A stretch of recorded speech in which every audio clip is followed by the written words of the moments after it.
Hi. So I tried to do this yesterday and it didn't record like the last little bit of it, and I kind of realized I'm gonna have to break up what I want to talk about into a couple of videos. So the first thing is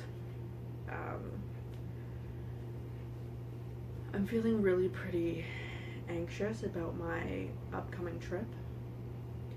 And I'm having a lot of like relapse in thought pattern. Mostly, you know, it's pretty dark living inside the mind of someone who experiences like depression and anxiety, because it means like a lot of my thinking power in the PC of Liz is devoted to anxious thinking and depressed thinking, which means that like I undervalue myself constantly. I think that I can't do things. And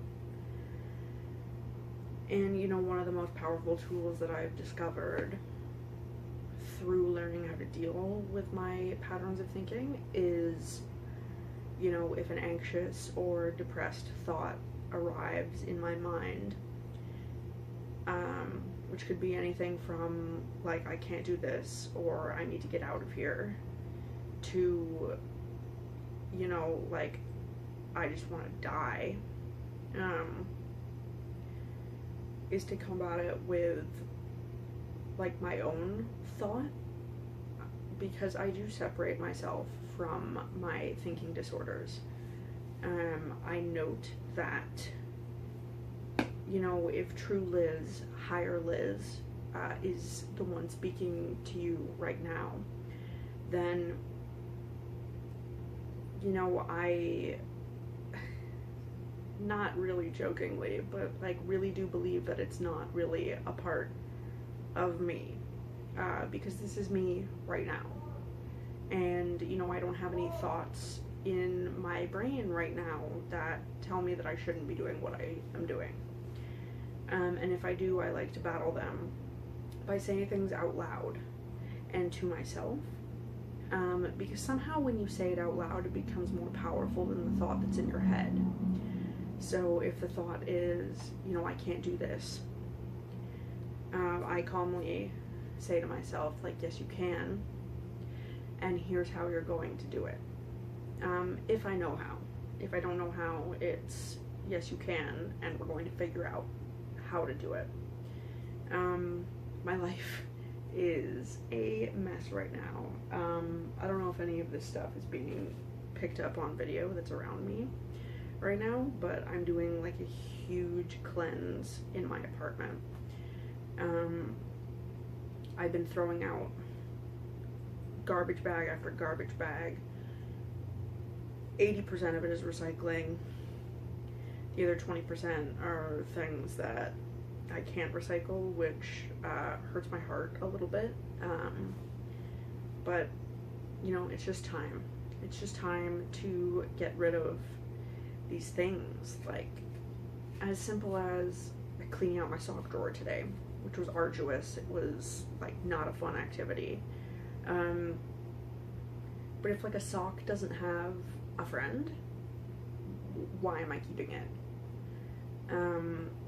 To, you know, tougher things, like cleaning out things that were sort of, like, sentimental. But most of them sentimental in, like, a bad way, if that makes sense. Like, not that long ago, I threw out all my old EDC boxes, because I went to EDC. If you don't know what an EDC is, it's a music festival, Electric Daisy Carnival. It takes place in Las Vegas, Nevada.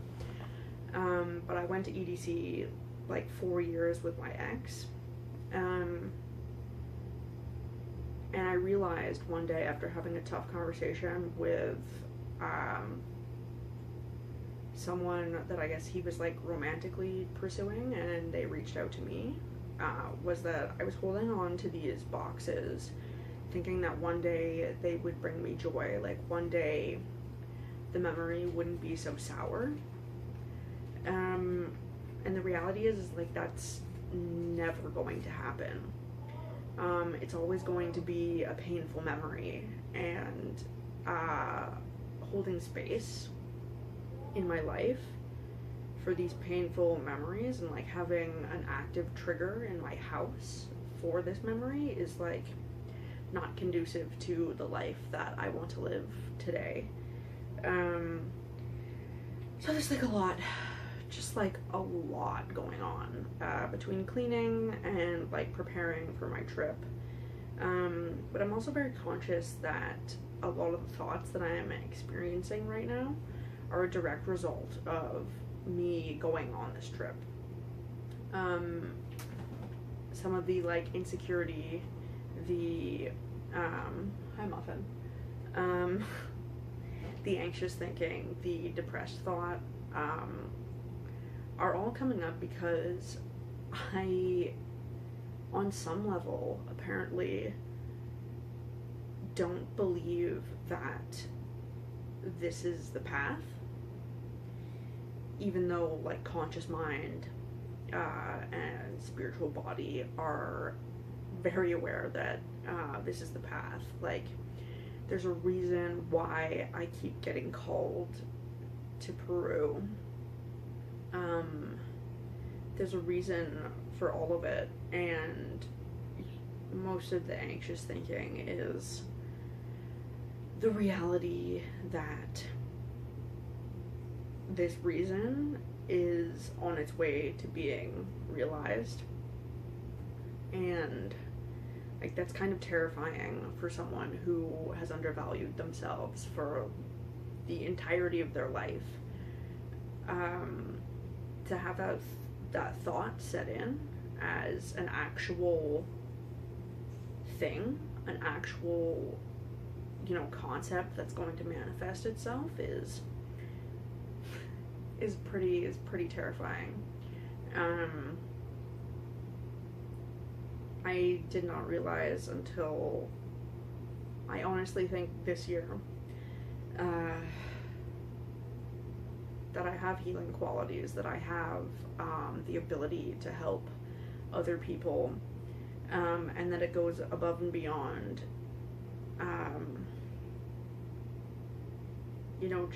just reaching out to others who may also suffer from mental health or addiction issues. It goes beyond, the program of recovery that I participate in.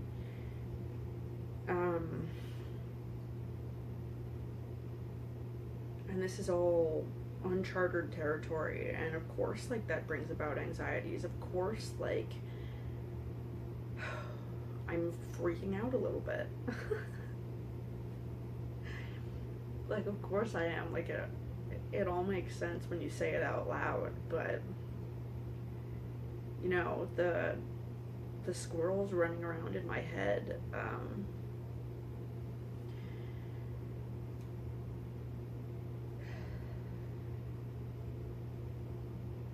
when you're alone in thought and don't vocalize thought,